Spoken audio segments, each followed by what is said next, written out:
也那国民党副总统的候选人嘛持续伫拼选战，民众党吴欣盈去中部扫街拜票，呼吁大家都爱起拿力来保台湾，互政治才有改变。也那民进党萧美琴是搁一届去台东辅选，希望民众加支持，互台湾会当平衡发展。另外，国民党赵少康是甲中国国台办发声，希望选举会当和平，中国军机莫过来啊！大家有安。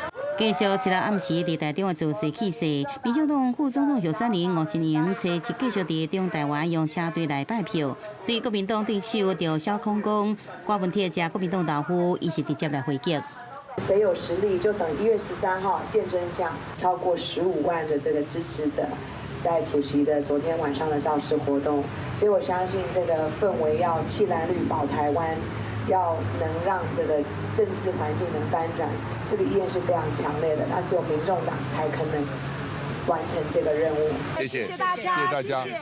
另外，国民党赵少康伫台北为国民党立委候选人造势，伫游选前的同时，更加向中国国台办发话，要求全国解放军相关单位莫阁互强击到海峡中线附近。剩下1个礼拜，台湾要选举，不要再到海峡中线附近了。请你们让台湾海峡保持和平，让我们的选举能够非常平和。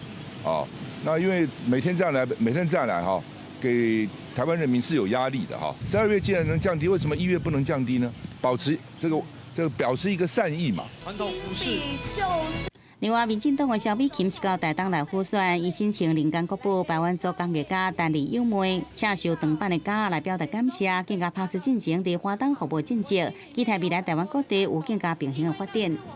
美琴跟赖清德是这次3组候选人里面唯一曾经在台北以外的地方参政过、经营过。不只是台北的角度来看台湾，我们甚至是可以从世界的视野来看台湾，将台湾成为世界的台湾。选前黄金周超期礼拜日，国民党的副总统候选人继续全台广场拜票拼人气，要把握最后一个假期的时间来冲关选情。记者综合报道。